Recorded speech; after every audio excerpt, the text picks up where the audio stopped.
Many believe that love should be easy, natural, and full of warmth. But what if I told you that, for you, love has always tasted different? When your parents were cold, distant, or emotionally unavailable, that feeling of emotional rejection silently shaped your patterns in love relationships. You, perhaps without realizing it, started looking for what you know. Insecure bonds, avoidant attachment, that love that feels more like constant waiting than a meeting of souls. It's an uncomfortable but real truth.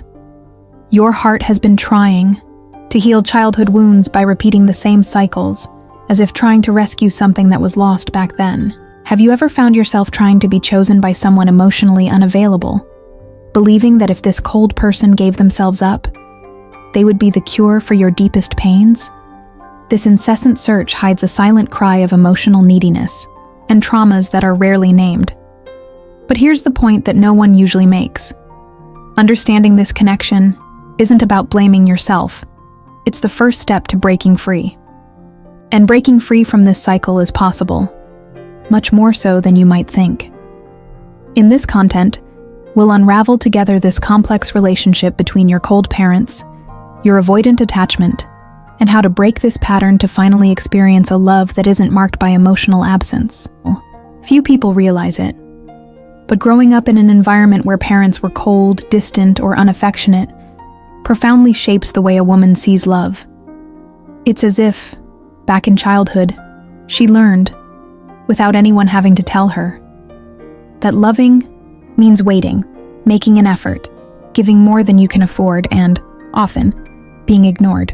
That affective need that was born in the lap of emotional rejection becomes a distorted lens. And, without realizing it, she begins to believe that love is synonymous with absence, silence, and insecure bonds.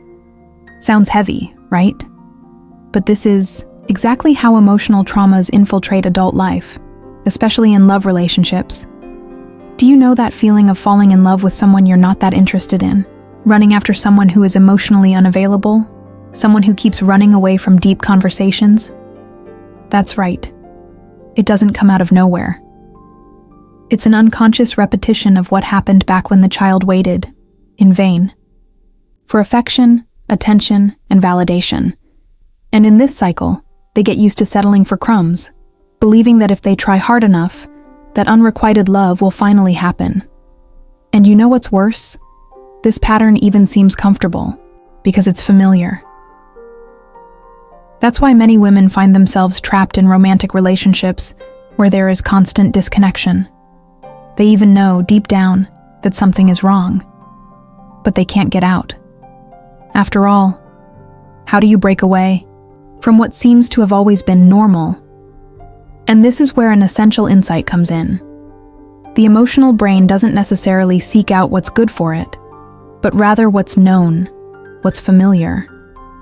And that explains a lot that, until now, seemed like a mystery in your love life. There's a powerful truth that few people know. The emotional brain doesn't give a damn about what's healthy. It actually seeks out what's familiar. And that's why, without realizing it, a woman who grew up with cold, absent, or emotionally distant parents ends up feeling attracted to partners with an avoidant attachment profile.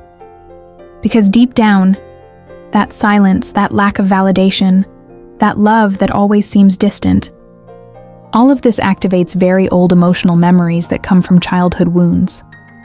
Want a practical example? Imagine that, as a child, she was always trying to get crumbs of affection from her parents. She tried to be perfect, to please, to get noticed, but most of the time she only met with emotional rejection or indifference. Years later, she meets someone who is cold, who doesn't know how to give himself away, who shies away from deep conversations. And without understanding why, she feels a powerful connection, as if that unrequited love were a life mission.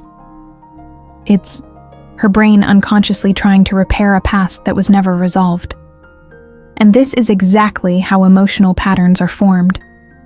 The woman begins to believe that love is basically making an effort with no guarantees, that insecure bonds are just difficult love, and that, if she insists, one day she'll be chosen.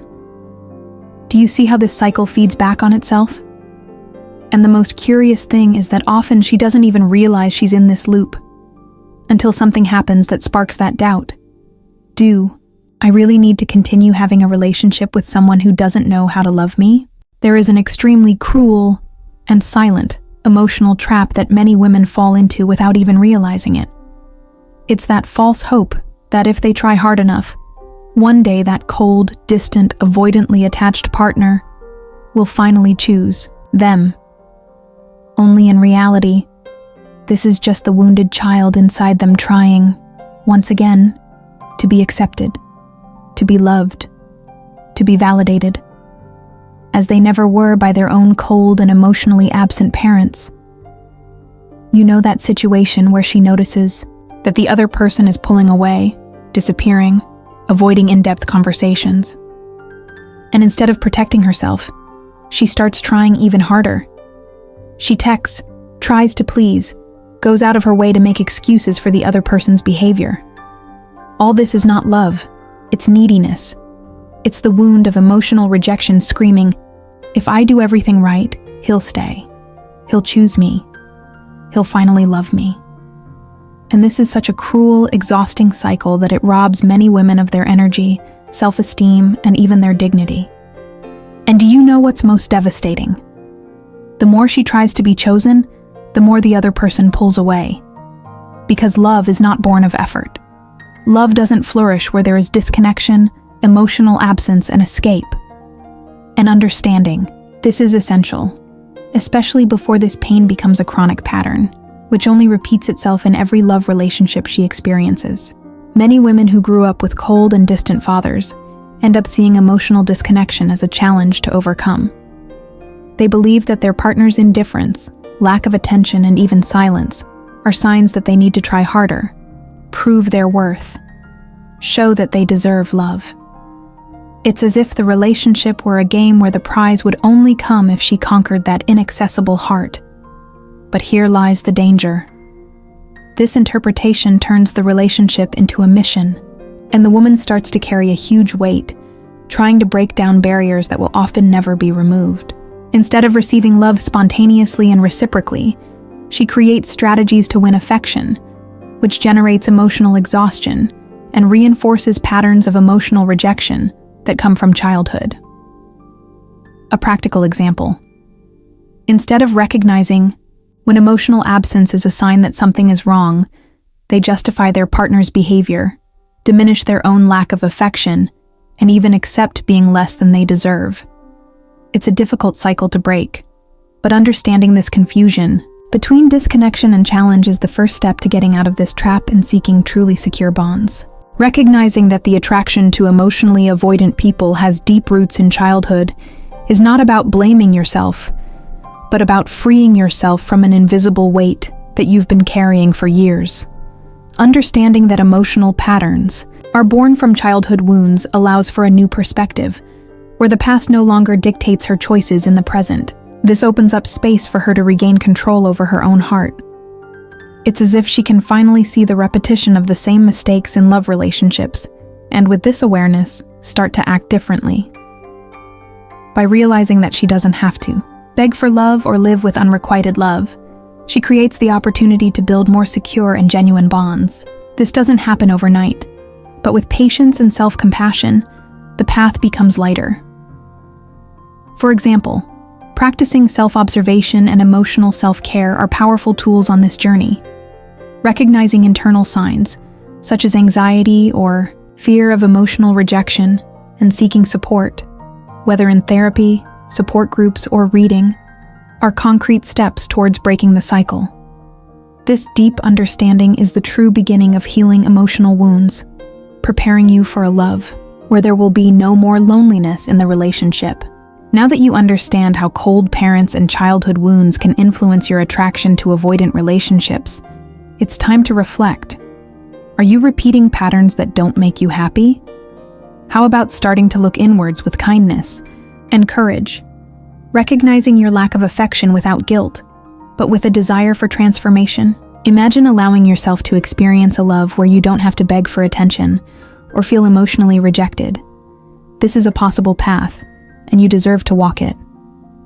Are you ready to break the cycle of emotional rejection and look for secure bonds that really nourish you?